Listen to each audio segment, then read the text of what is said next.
हमने बना दिया आकृति में पी की और आर एस, ये रही बच्चे पी क्यू और ये रही आर एस, दो दर्पण है, ठीक है, जो एक दूसरे के समानांतर रखे गए हैं, ठीक है। तो ये दोनों क्या है, एक दूसरे के समानांतर हैं, समानांतर रखे गए हैं। एक आयतन किरण, आपतन किरण, आपतन है बच्चे, ठीक है, जो किरण आती है उसको आपतन किरण, और जो कोई मिरर होता है शीशा, उस पर किरण क्या कहती है, प्रकाश की रोशनी पड़े तो उस पर देखो एक रिफ्लेक्शन होता है, घड़ी से कभी कांच से किया ना, प्रकाश पड़े तो अंधेरे में कर दो फोकस तो वहां पे जाके लाइट जलती है, ठीक है।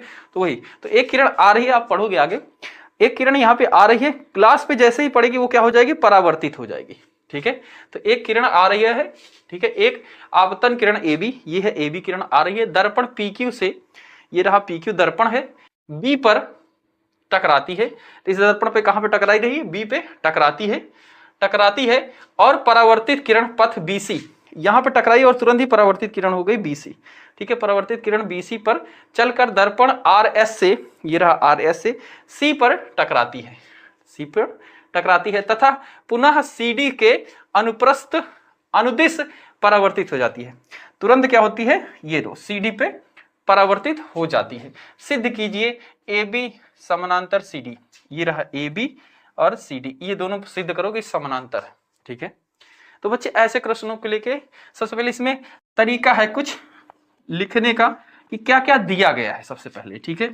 तो दिया क्या है उसको लिखते हैं भाई। तो हमें क्या चीजें दी गई है, एक चीज तो हमें दी गई है कि ये दोनों मिरर क्या है, समानांतर है। मिरर का नाम क्या है, यानी कि पी क्यू समानांतर है आर एस, आर एस ये दिया है, ठीक है। अच्छा, हम इसमें क्या कर सकते हैं इसको सिद्ध करने के लिए। तो बच्चे हमें एक चीज पता है कि जब कोई किरण किसी मिरर पे पड़ती है तो वो उतने ही कोण से, जितने से पड़ती है, मतलब यहाँ पे जितना कोण है मिरर और जितने से ये पड़ रही है उतने कोण से ही वो लौटती है, ठीक है। और अगर हम यहाँ पे इस पे अभिलंब डालें, मतलब इस मिरर से लंबवत एक रेखा डालें, ठीक है, तो हम यहाँ से एक रेखा डाल दे रहे हैं लंबवत, ठीक है। सेम चीज यहाँ पे भी कर रहे हैं, यहाँ पे भी किरण पड़ रही है तो यहाँ से भी लंबवत एक रेखा डाल दे रहे हैं, ठीक है।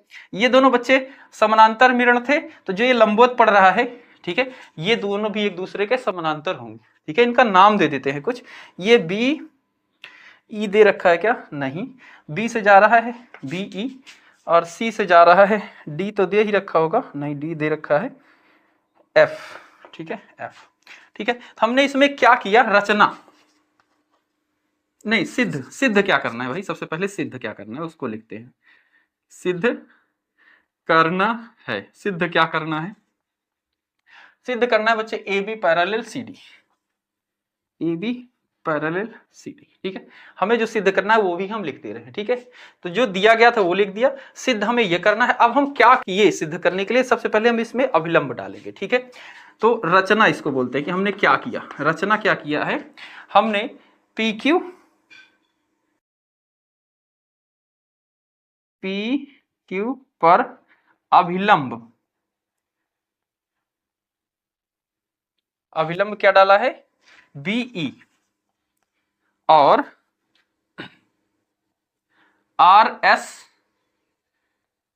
पर क्या डाला है, सी एफ,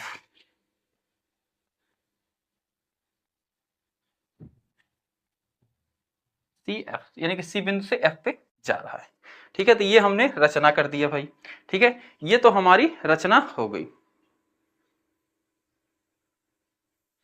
अब बच्चे यहां पे जब ये किरण पड़ती है ना, तो अभिलंब और ये जो किरण है इनके बीच में एक कोण बनेगा जिसे आपतित कोण कहते हैं, और जब ये यहां से परावर्तित होती है तो यहां भी एक कोण बनता है, इसको छोड़ दो अभी, ठीक है।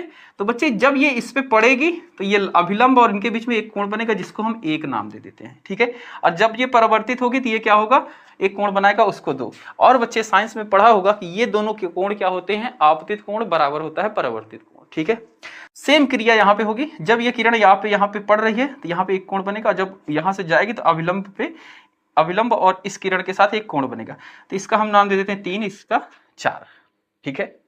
अब यहां से लिखते हैं, लिख सकते हैं कि कोण 1 बराबर होगा कोण 2 के, ठीक है, क्योंकि क्योंकि आपतित किरण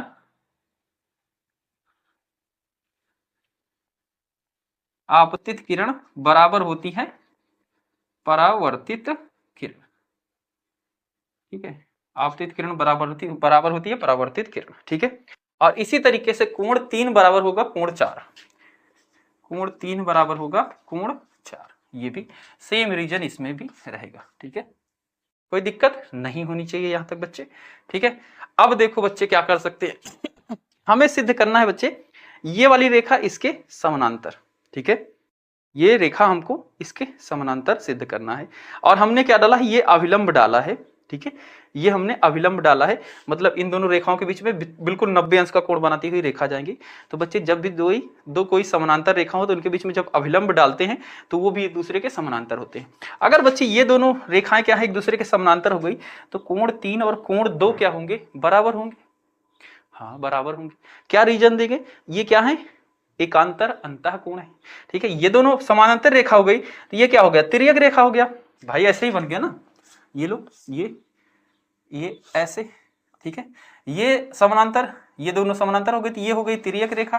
तो यहाँ पे ये वाला कोण यानी कि 3 और यहाँ पे ये वाला कोण यानी कि 2, ये दोनों बराबर होंगे। इसी को ऐसे घुमा लो तो ये हो गया ना वैसे, हाँ सब ये बराबर होंगे। और यही तो बच्चे, यहीं पे तो हमें मजा आ जाएगा, यहीं से हमारा काम बनेगा, ठीक है। तो हम कोण लिख सकते हैं, कोण 2 बराबर कोण 3, क्या क्यों, एकांतर अंतः कोण, एकांतर अंतः कोण है, ठीक है। एकांतर अंतः कोण बराबर होते हैं, ठीक है, ये लिख दिया। अब जब बच्चे 2 3 के बराबर हो गया, तो यहां से एक चीज और बन सकता है, इसको एक समीकरण बना लो, एक समीकरण पहला, ठीक है।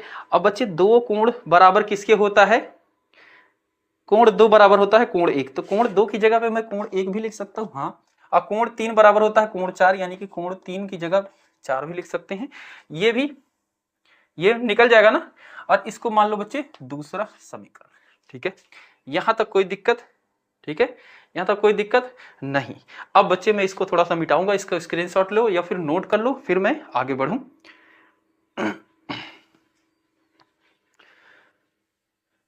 तो यहीं ऊपर मिटा रहे हैं, ठीक है, यहीं से हम इसके आगे लिख देंगे।